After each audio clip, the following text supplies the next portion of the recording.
Hana sat alone in the communications bay of the research vessel, her 4 eyes fixed on the scrolling data streams before her. The night shift was always quiet, which was exactly how she liked it. Most of the crew was asleep, and she could work on her secret project without anyone asking uncomfortable questions.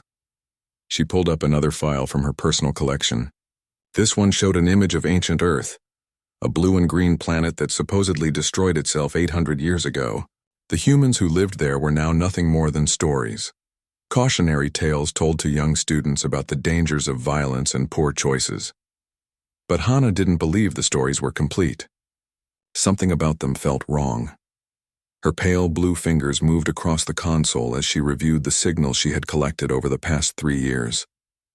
Dead languages, ancient broadcasts, fragments of music and voice recordings, all of it supposedly created by the extinct humans. She had taught herself their languages in secret, spending countless hours decoding their words and grammar.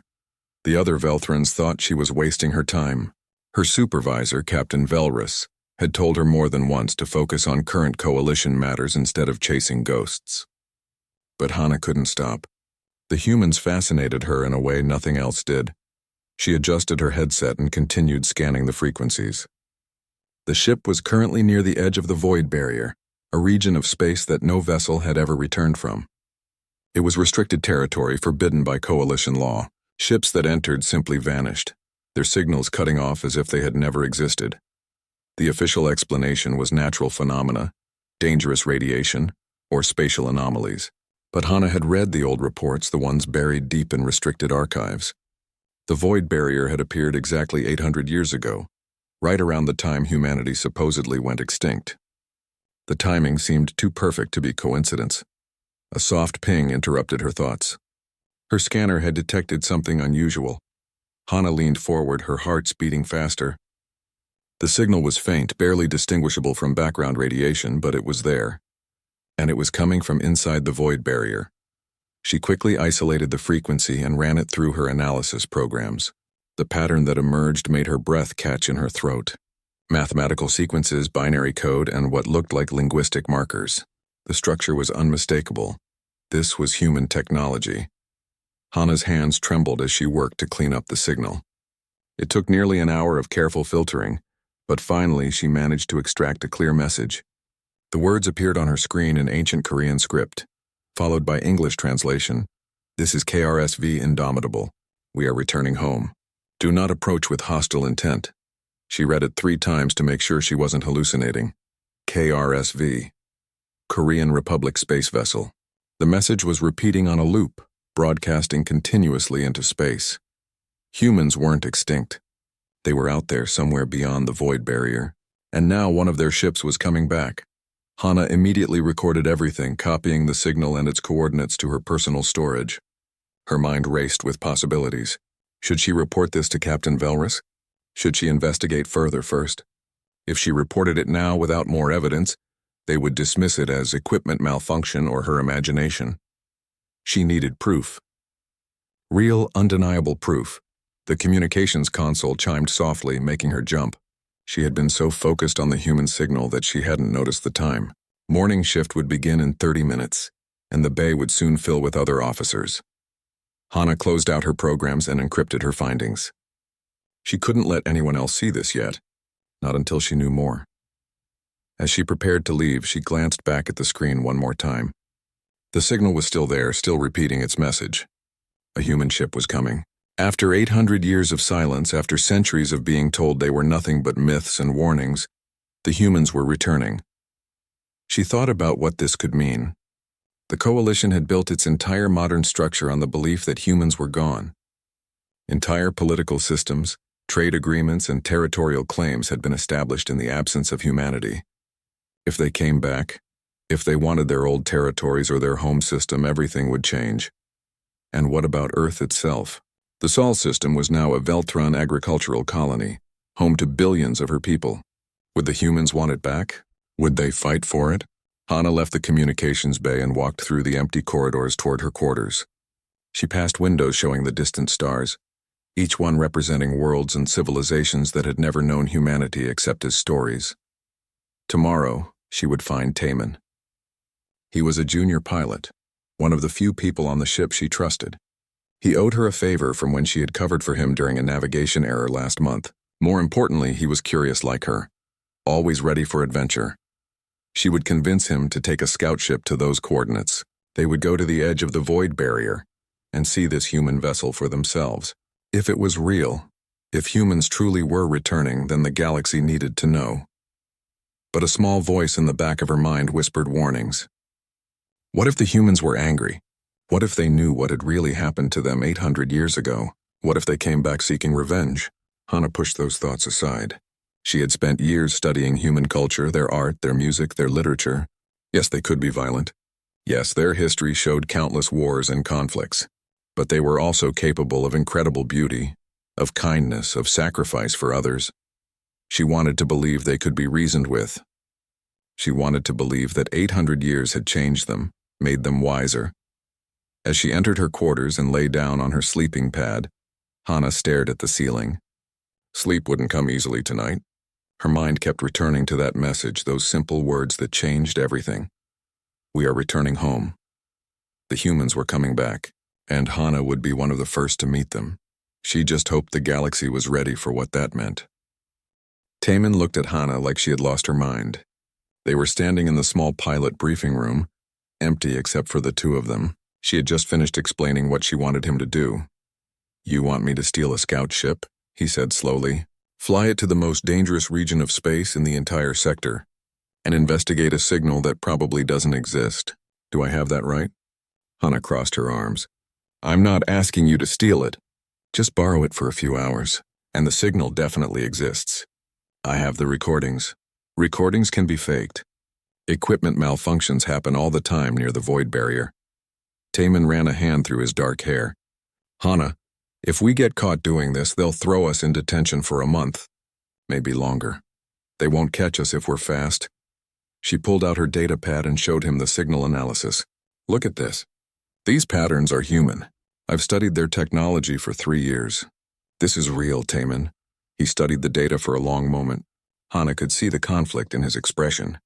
Taman was naturally curious, always the first to volunteer for exploration missions. But he was also careful, aware of rules and consequences. Why does this matter so much to you? He asked finally. Hana thought about how to answer. Because if humans are alive, everything we've been told is a lie. The Coalition, our government. Everyone has been saying for 800 years that they destroyed themselves. But what if they didn't? What if something else happened? Taman was quiet for a moment. Then he sighed. You remember that favor you did for me? When I miscalculated that jump and nearly crashed us into an asteroid field. I remember. Fine, we're even after this. He stood up and grabbed his flight jacket. But we do this my way. Quick in, quick out. At the first sign of trouble, we run. Agreed? Hana smiled. Agreed. 2 hours later, they sat in the pilot seats of Scout Ship 7. Taman had logged it as a routine maintenance flight, which would give them maybe 3 hours before anyone noticed they had gone off course. The small vessel hummed as they left the main ship behind, accelerating toward the coordinates Hana had provided. The void barrier appeared gradually on their sensors. It wasn't a physical wall, just a region where normal space seemed to fold in on itself. Ships that entered experienced complete communication blackout with the outside universe. Sensors went haywire. Navigation became impossible. We're not actually going inside, right? Taman asked as they approached. Just to the edge. The signal is coming from right at the boundary. They flew in silence for 20 minutes. Hana kept her eyes on the communications console, watching the human signal grow stronger. It was definitely there, repeating its message over and over. Then Taman suddenly grabbed her arm. Hana, look. She looked up at the view screen and felt her blood go cold. Space was tearing open. There was no other way to describe it. Reality itself seemed to split apart, creating a glowing wound in the fabric of the universe. Energy rippled outward in waves, making their small ship shake and rattle. What is that? Taman's voice was barely a whisper. Quantum slipstream, Hana breathed. But that's impossible. The Coalition has been trying to develop that technology for 200 years. Something was emerging from the tear in space. At first it was just a shadow, a dark shape against the glow. But as it came fully through, both of them could only stare in shock. It was a ship. The largest ship Hana had ever seen.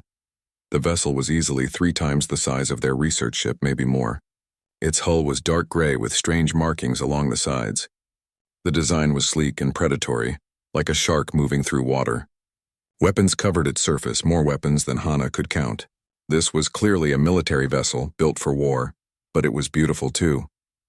The lines were elegant, the proportions perfect, and along the side in large letters was written, KRSV Indomitable. It's real, Hana whispered. It's actually real. Their console exploded with warnings. Multiple targeting sensors had locked onto their scout ship. Red lights flashed across every panel. They're targeting us, Taman shouted. I'm getting us out of here. Before he could engage the engines, a voice filled their cabin. It spoke in perfect galactic standard, the common language used by all coalition species. Unidentified vessel, state your designation and intent. You are in proximity to a Korean Republic military asset. Power down your weapons and engines immediately or you will be fired upon. Taman looked at Hana with wide eyes. What do we do? Tell them we're not hostile, Hana said quickly. Tell them we're just a research vessel. Taman opened a channel. This is Scout Ship 7 from the research vessel Luminar's Edge. We are unarmed. We mean no harm. We detected your signal and came to investigate. There was a pause. The targeting sensors didn't release them. Then the voice came again, this time with a slight edge of suspicion. You received our transmission? In Korean? Hana pushed Taman aside and spoke directly into the communication system. She used the Korean phrases she had taught herself, her pronunciation rough but understandable. We thought you were extinct. We thought humans were gone. The silence that followed seemed to last forever. The great ship hung in space before them, its weapons still locked on their small vessel.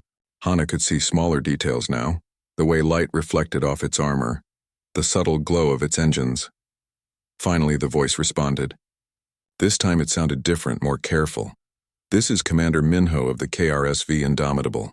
I need to verify what you just said. You stated that you believed humans were extinct. Is that correct? Yes, Hana replied in Galactic Standard, her voice shaking. The Coalition teaches that humanity destroyed itself 800 years ago. That Earth was left uninhabitable, that all humans are gone. Another long pause. Hana imagined the crew of that massive ship processing what she had just said. What must they be thinking? What must they be feeling? When Minho spoke again, his voice was cold and hard. The Coalition? You're part of the Galactic Coalition? Yes, we're members. Most species in this region are. I see. Something in his tone made Hana's skin prickle. And who controls Earth's solar system now? Who lives on our homeworld? Hana exchanged a glance with Taman. She could see the fear in his eyes. This was dangerous territory. But she had to tell the truth. The Velthrons, my people. Earth is now an agricultural colony. There are billions of us living there. The silence this time felt heavy with anger. Your people live on our world, Minho said quietly. You farm on land where our cities once stood, where billions of humans lived and died. I'm sorry, Hana said. We didn't know. The history books say your history books are lies. Minho's voice cut through her words. We know the truth about what happened 800 years ago. We know what the Coalition did to us. Taman grabbed Hana's arm. We need to go, now. But Hana couldn't look away from the massive ship on their view screen. What truth? What did the Coalition do? Minho didn't answer directly. Instead, he asked, how many ships does the Coalition have in this sector? I don't know the exact number. Hundreds, maybe thousands. And how many humans did you think still existed? None, we thought you were all gone. Minho laughed, but there was no humor in it. We're not gone. We survived. We fled and hid and built new homes far from here. And now we've come back. The targeting sensors suddenly released. The red warnings on their console went dark. Return to your ship, Minho said. Tell your captain that humanity has returned. Tell the Coalition that we want answers. Tell them that we remember what they did, even if you don't. Wait, Hana called out. What did they do? Please, I need to know the truth. But the channel went silent. The great human ship hung in space for another moment, then slowly began to turn away from the void barrier, heading deeper into Coalition space. Taman immediately engaged their engines and fled back toward the Luminar's Edge. Neither of them spoke during the flight. Hana's mind was spinning with questions and fears. The humans were alive. They were back. And they were angry about something the Coalition had done 800 years ago. Something terrible enough that humans still remembered it after all this time. something that might start a war. The emergency meeting was chaos. Captain Velrus stood at the head of the conference table, her face tight with anger. Around her, the senior officers were all talking at once, their voices rising in panic and confusion. Hana sat quietly in the corner, Taemin beside her. They had been called to explain what they had seen, and their report had created this storm. "It's impossible," Chief Science Officer Rylan insisted. He was an older Veltron with gray patches in his skin. "Humans have been extinct for 8 centuries. This must be some other species pretending to be them." "Why would anyone pretend to be an extinct species?" Navigation Officer Sula asked. "That makes no sense." "Maybe they're studying human remains, copying their technology," Ryland suggested. "Maybe they found old human ships and rebuilt them." Captain Velrus held up her hand for silence. The room gradually quieted. "Hana, you spoke with them. You heard their language. Was it genuine?" Hana nodded. "Yes, Captain. I've studied human languages for 3 years. The Korean they spoke was authentic. Their ship design matched historical records. Everything about them was consistent with human culture and technology. But 800 years more advanced," Taemin added quietly. "That ship had weapons and systems we've never seen before. If they're really human, they've been developing technology while hidden somewhere in deep space." "Impossible," Rylan repeated. "Where could an entire species hide for 8 centuries? Hana thought about the void barrier, about how it appeared exactly when humans supposedly went extinct. But she kept quiet. That connection was too dangerous to mention yet. Captain Velrus tapped her console. "I've sent a report to Coalition Command. They're treating this as a potential first contact situation with an unknown hostile species. They don't believe these are actual humans either." "What did the ship say exactly?" Sula asked, looking at Hana. Hana repeated Minho's words as accurately as she could remember. When she got to the part about the Coalition doing something to humanity, the room went silent. "That's ridiculous," Rylan said, but his voice lacked conviction. "The Coalition has always promoted peace and cooperation. The Coalition didn't exist 800 years ago," Hana pointed out. "It formed about 700 years ago, after the human extinction. Before that, there were different alliances, different governments. Are you suggesting our ancestors did something to humanity?" Captain Velrus's eyes were cold. "I'm not suggesting anything, Captain. I'm just repeating what the human commander said." After the meeting ended, Hana returned to her quarters. She couldn't stop thinking about Minho's words. The humans remembered something, some event that the Coalition had either forgotten or deliberately hidden. She needed to find the truth. Late that night, when most of the crew was asleep, Hana accessed the ship's connection to the Coalition historical database. She started searching for information about Earth and humanity, focusing on the period right before their supposed extinction. The official records were consistent. 800 years ago, humanity had destroyed itself in a series of nuclear wars. The radiation made Earth uninhabitable. By the time Coalition scouts reached the solar system 200 years later, there were no survivors. But Hana kept digging. She used her security clearance to access deeper archives, older files that most people never looked at. And there, buried in forgotten folders, she found something strange. A report from the Velthron expansion fleet dated 823 years ago. It described the discovery of Earth and an initial contact with humanity. The report noted that humans had primitive space technology and were just beginning to explore their own solar system. The report ended with a single line. "Recommendation forwarded to High Command regarding potential threat assessment." Threat assessment. The humans were considered a threat. Hana's heart beat faster as she kept searching. She found another document, this one heavily redacted. Most of the text was blacked out, but a few phrases remained visible. Rapid technological advancement unprecedented. Aggressive expansion likely within next century. Containment protocols authorized. Containment protocols. What did that mean? She searched for more information but found nothing. The files from that period were either missing or classified at levels far above her clearance. But she had seen enough to understand the basic truth. The Coalition's ancestors had found humanity. They had studied them. They had decided humans were dangerous, and then something had happened. Something that ended with humanity supposedly destroying themselves. But humans hadn't destroyed themselves. They had survived hidden somewhere beyond the void barrier, developing their technology in secret. And now they were back, angry and armed. Hana copied everything she had found to her personal storage, then carefully erased all traces of her search. What she had discovered was dangerous knowledge. If the wrong people knew she was investigating this, they might silence her. The next morning, Taman found her in the dining hall. He sat down across from her, his breakfast tray untouched. "We're in trouble," he said quietly.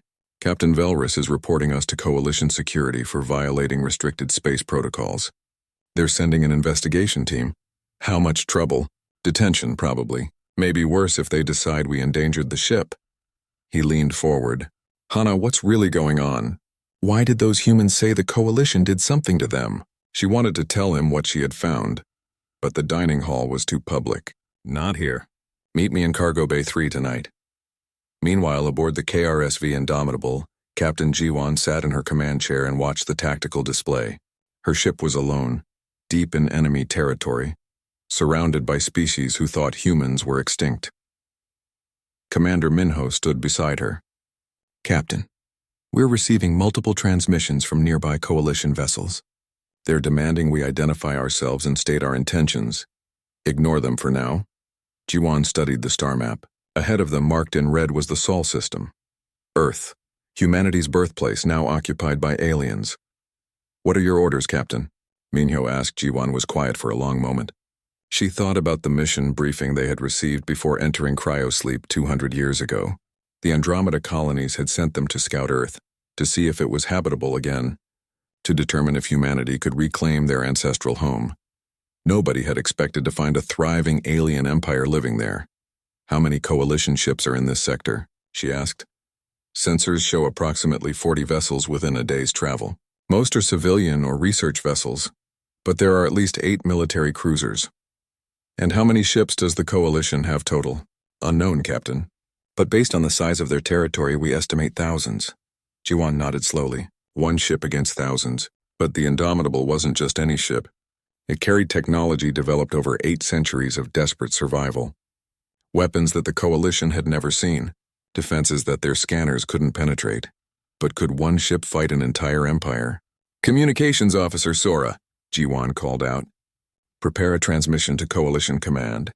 Make it clear that we are human, that we are representatives of the Korean Republic and the Andromeda human colonies, and that we wish to open diplomatic talks." "Yes, Captain." Minho looked at her in surprise. "Captain, forgive me, but after what they did to us—" "We don't know what they did," Jiwan interrupted. "Not exactly. We have the old records from our ancestors, testimonies from the survivors who fled Earth. But we need confirmation. We need to hear their side of the story. And if their side proves they're guilty," Jiwan's expression hardened, "then we return to Andromeda and come back with the entire human fleet. But I won't start a war based on 800-year-old grudges without giving them a chance to explain." Sora turned from her station. "Captain, I'm picking up a response to our transmission. Coalition Command is—" "They're refusing to acknowledge us as human. They say we're impersonating an extinct species and they demand we leave Coalition space immediately." "They don't believe us," Minho said. "Would you?" Jiwan replied. "If a species you thought was dead for 8 centuries suddenly appeared, would you believe them?" She stood from her command chair and walked to the view screen. Somewhere out there was Earth, the planet where her ancestors had been born. She had seen it only in pictures and historical records. Her entire life had been spent in the cold metal corridors of colony ships and distant space stations. But in her blood, in her genes, Earth called to her. It was home even though she had never seen it. "Maintain course toward the Sol system," she ordered. "Defensive systems active, but do not fire unless fired upon. Send another transmission to Coalition Command. Tell them that humanity is not extinct. Tell them we're coming home, and tell them we demand answers about what happened 800 years ago." The bridge crew worked to carry out her orders. Jiwan returned to her chair and waited. Somewhere in this sector was the truth about humanity's past. About why they had been forced to flee. About who had tried to destroy them. And Jiwan would find that truth no matter what it cost. Hana and Taman met in Cargo Bay 3 as planned. The vast space was filled with storage containers and equipment, providing plenty of places to hide from security cameras. They stood between 2 tall supply crates, speaking in whispers. "I found something," Hana said, pulling out her datapad. But I need your help to find more. The files I can access aren't enough. I need someone with higher security clearance. Taemin looked nervous. Hana, we're already in trouble for the unauthorized flight. If we get caught hacking secure files, they tried to kill them, Taemin. Hana's voice was intense. 800 years ago, someone tried to wipe out humanity. And I think it was us, the Velthrons. She showed him the documents she had found. He read them carefully, his expression growing more troubled with each line. This doesn't prove anything, he said finally. Threat assessment could mean lots of things. Maybe they were just being careful. Then why are all the files from that period classified or missing? Why is there a gap of almost 20 years in the historical records? Why did the void barrier appear at exactly the same time humanity supposedly went extinct? Hana grabbed his arm. Don't you see? Something happened. Something so terrible that our ancestors tried to erase it from history. Taemin was quiet for a long moment. Then he sighed. My sister works in Coalition archives on the homeworld. She has access to classified historical files. If anyone can find the truth, it's her. Can you contact her? It's dangerous. These communications are monitored. Please, Taemin, we need to know what really happened. He nodded slowly. I'll send her a coded message. But it might take days to get a response. They didn't have to wait days. That same evening, as Hana was reviewing her notes in her quarters, an alert appeared on her console. Someone was sending her an encrypted file from an anonymous source. She opened it carefully, half expecting it to be a virus or a trap. Instead, she found a message in text. I am Communications Officer Sora of the KRSV Indomitable. Commander Minho told me about you, the young Velthran who speaks Korean. I'm sending you something we discovered when we scouted the void barrier from the other side. We thought you should see this. Perhaps not all aliens are our enemies. Attached to the message was a data file. Hana opened it and found herself looking at sensor readings, analysis reports, and conclusions that made her blood run cold. The void barrier wasn't natural. It was artificial, created by an energy field generator that had been active for 800 years. The generator was hidden inside an asteroid station on the far side of the barrier, still operational, still keeping the barrier intact, and the generator's power signature matched Velthron technology from 8 centuries ago. Her people had created the void barrier. They had built a wall in space to trap humanity inside, to keep them contained, or to keep anyone from discovering what they had done. Hana's hands were shaking as she read the rest of the file. The humans had included historical records from their perspective, testimonies from the survivors who had fled Earth. According to these records, 800 years ago, the Velthran expansion fleet had arrived at Earth. At first, contact seemed peaceful, but then the Velthrans had studied human society, human technology, human history. They saw how quickly humans advanced, how aggressively they expanded. They saw wars, violence, competition, and they decided humans were too dangerous to exist. The Velthran High Command authorized what they called containment protocols. Ships were sent to Earth's solar system carrying biological weapons, genetically engineered viruses designed to kill humans while leaving the planet itself intact for later colonization. But the humans had detected the attack. They fought back desperately. Some managed to escape in colony ships fleeing into deep space while their homeworld burned behind them. Millions died, but thousands survived. Those survivors traveled for decades, searching for a safe place. They eventually reached the Andromeda sector, far beyond Coalition space, and built new colonies there. They hid, rebuilt, and waited, and now they had returned. Hana sat in shocked silence. Her people, her ancestors, had attempted genocide. They had tried to murder an entire species simply because they seemed dangerous. And then they had lied about it, telling future generations that humans had destroyed themselves. A knock on her door made her jump. She quickly closed the files and opened the door to find Taemin standing there, his face pale. My sister responded, he said quietly. You need to see this. He came inside and showed her his datapad. His sister had sent him classified files from the Coalition archives, documents that had been sealed for 800 years. The files confirmed everything the humans had said. There were orders from the Velthran High Command, reports from the attack fleet, casualty estimates. There were even debates among Velthran leaders about whether genocide was necessary, or if humans could be controlled through other means. The genocide faction had won. Our ancestors did this, Taemin whispered. They murdered billions of people, and they covered it up.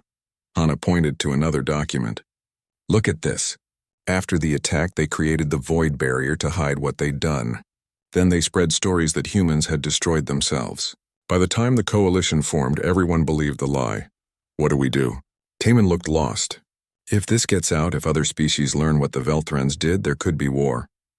Our entire civilization could be destroyed. Hana thought about Commander Minho and Captain Jiwon. She thought about the massive human warship with its weapons and advanced technology. She thought about how angry they must be, how much they must hate the species that tried to kill them. We tell them, she said finally. Tell who? Everyone. The humans, the coalition, everyone. We tell the truth. She stood up, her decision made. If we hide this, if we keep lying, it will only make things worse. The humans already know what happened. They have their own records. If we don't acknowledge it, if we don't take responsibility, they'll assume all Velthrans are guilty. They'll assume the entire coalition supported the genocide. Maybe they're right, Taman said bitterly. Maybe we are all guilty for believing the lies. We're guilty of being ignorant, Hana corrected. But we can stop being guilty of being cowards. We can tell the truth. She began copying all the files, both the ones she had found and the ones Taman's sister had sent. She organized them into a clear timeline, adding her own analysis and translations. What are you doing? Taman asked, creating a report. A complete, honest accounting of what happened 800 years ago. She worked quickly, her fingers flying across the console. I'm going to send it to Captain Velrus, to Coalition Command, and to the Indomitable. They'll arrest you. They'll call you a traitor. Maybe. But someone has to tell the truth. She finished the report and attached all the evidence files. The humans deserve to know that not all of us support what our ancestors did. And our people deserve to know what kind of civilization they're really part of. Before Taman could stop her, she hit send. The report went out across multiple channels, encrypted but accessible to anyone with proper authorization. For a moment, they both stood in silence, knowing that everything was about to change. On the bridge of the Indomitable, Communications Officer Sora suddenly sat up straight. Captain, we're receiving a transmission from that research ship. It's from the young Velthran, Hana. Put it on screen, Jiwon ordered. The report appeared, filling multiple displays. The bridge crew read in silence as Hana's words and the attached documents laid out the full truth of what had happened 8 centuries ago. When they finished, Commander Minho spoke first. She sent this to Coalition Command too. It's going to create chaos. Good, Jiwon said quietly. Let there be chaos. Let them face what their ancestors did. Captain, what are your orders? Jiwon thought for a long moment. The young Velthran had taken an enormous risk by sending this report. She had betrayed her own people to give humanity the truth. That took courage. Send a message to Hana, Jiwon decided. Thank her for her honesty. Tell her that humanity appreciates her courage. She paused. And tell her to be careful. She's made herself a target. Across Coalition space, Hana's report began to spread. Junior officers read it and shared it with their colleagues. It moved through communication networks impossible to contain or suppress. Within hours, protests began on multiple worlds. Younger species, those who had joined the coalition centuries after its founding, demanded answers from the Velthran government. They wanted to know if the report was true. They wanted to know what other lies they had been told. The careful peace of 800 years began to crack, and somewhere in the void of space, more human ships were already on their way. Admiral Kelvin stood on the bridge of his flagship, the Sovereign Justice, and stared at the tactical display with growing anger. Before him, displayed in red, was the single human vessel that had caused so much chaos over the past 3 days. One ship, he muttered. One single ship and the entire coalition is falling apart. Behind him, his tactical officer spoke nervously. Sir, we have 29 additional vessels in formation. We outnumber them 30-1. We outmass them significantly, but the human ship hasn't moved from its position at the void barrier. Kelvin nodded. After Hana's report had spread across coalition networks, the Veltran High Council had panicked. They had sent him with clear orders. Stop the human ship from entering coalition space, destroy it if necessary, and restore order.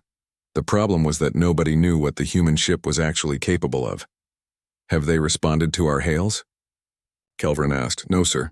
They're just sitting there, monitoring our position. Their weapon systems are active but not targeting us yet. Then we'll force a response. Kelvin straightened his uniform. Open a channel to the human vessel. Maximum broadcast range. I want every ship in the sector to hear this. His communications officer worked quickly. Channel open, sir. Kelvin spoke clearly and firmly. This is Admiral Kelvin of the Coalition Defense Fleet, commanding officer of the Sovereign Justice. You are in violation of Coalition space. You are operating a military vessel without authorization. You have refused to respond to multiple diplomatic overtures. Under Coalition law, I am authorized to use force to remove you from this sector. You have 1 hour to power down your systems and surrender your vessel for inspection. If you refuse, we will open fire. This is your only warning. He closed the channel and waited. On the Indomitable, Captain Jiwon listened to the Admiral's ultimatum with a slight smile. He sounds confident. 30 ships against 1, Commander Minho observed. By standard military logic, he should be confident. Do they know about our capabilities? They shouldn't. All our advanced systems are passive right now. They're reading us as a standard military cruiser with conventional weapons. Ji-1 stood from her command chair and walked to the main view screen.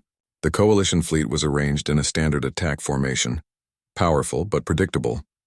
Their ships were larger than hers, heavily armored, designed for sustained combat. But they were also old. Their technology was 800 years behind humanity's current capabilities. How long until our reinforcements arrive? She asked. 48 hours, Captain. Admiral Daho's fleet is still in slipstream transit. Ji-1 nodded. The Indomitable wasn't alone. When she had sent her initial report back to the Andromeda colonies, the human government had dispatched a full military fleet. 30 ships armed with humanity's most advanced weapons were already on their way, but they wouldn't arrive in time if the shooting started now. Open a channel to Admiral Kelvin, Ji-1 ordered. Let's have a conversation.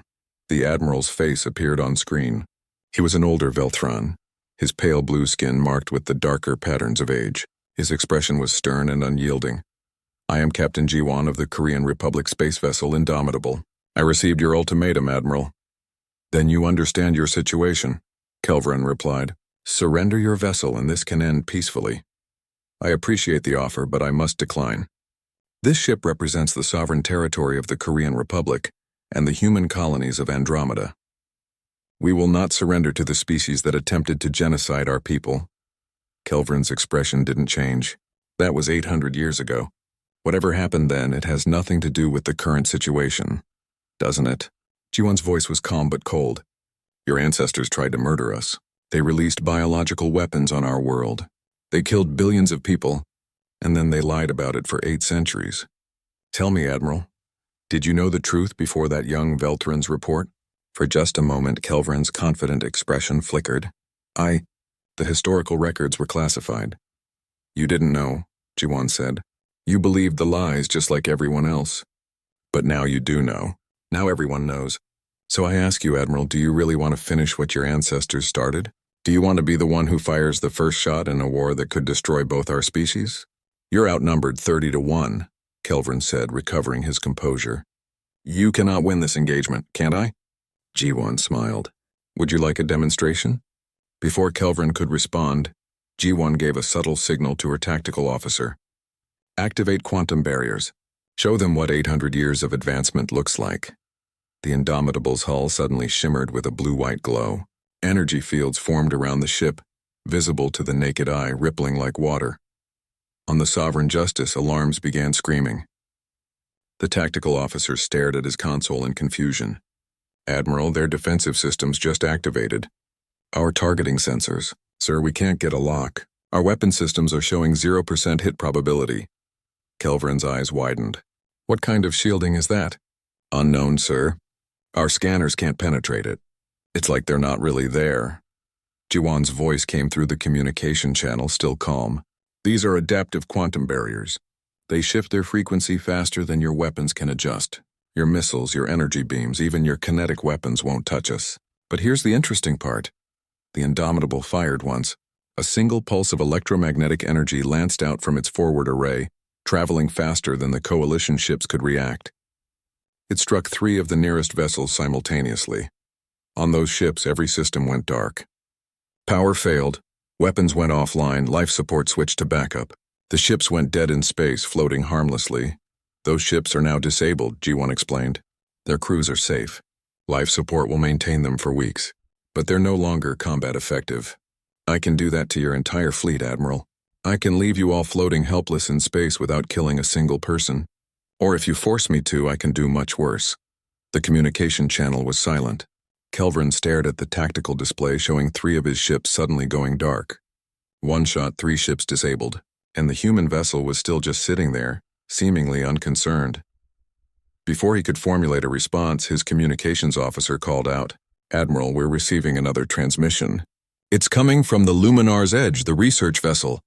"Not now," Kelvin snapped. "Sir, it's from the Velthron who sent out the truth report. She says she has critical information." Kelvin hesitated, then nodded. "Put her through." Hana's face appeared on a split screen next to G1's. She looked frightened but determined. "Admiral Kelvin, please don't attack the human ship. I have more information, evidence that changes everything." "What information?" Kelvin demanded. "The genocide wasn't supported by all Velthrons. I found dissenting reports, protests, even military officers who refused to carry out the orders. Our ancestors weren't all guilty. Some tried to stop it." Hana spoke quickly, urgently. "And the biological weapons they used, they weren't effective. Most humans who died were killed in the fighting, not by disease. The survivors escaped because Velthron officers helped them, gave them time to flee, sabotage the attack from within." G1 leaned forward. "Is this true?" "I have the documents," Hana said. "Testimony from those Velthron officers, recorded before they were executed by their own government for treason. They saved as many humans as they could." The revelation hung in the space between ships. Kelvin looked at the evidence Hana was transmitting. Documents that had been buried for 800 years.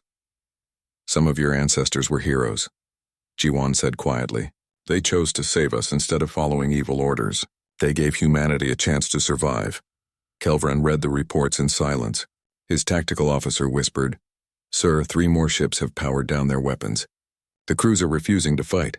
"Sir," another officer called out, "I'm receiving reports from across the fleet. Junior officers are questioning the attack orders. Some ships are requesting permission to withdraw." The Admiral closed his eyes. His fleet was falling apart not because of enemy fire, but because his own people couldn't justify attacking the humans after learning the truth. "Captain G1, he said finally, "I am ordering my fleet to stand down. We will not fire on your vessel." "A wise decision, Admiral. But understand this," Kelvin continued, his voice hard. "The Coalition Council will not accept your presence here. They will send more ships, bigger fleets. They will not allow humanity to reclaim Earth." "Then they'll have to deal with more than one ship," G1 replied. "Our reinforcements arrive in 48 hours. 30 human warships all equipped with technology your fleet cannot match. Tell your council that humanity is not asking permission to come home. We're informing you that we're here, and we're not leaving." Kelvin ended the transmission. Around him, his bridge crew waited for orders. "Pull the fleet back," he said quietly. "Maintain defensive positions, but do not engage.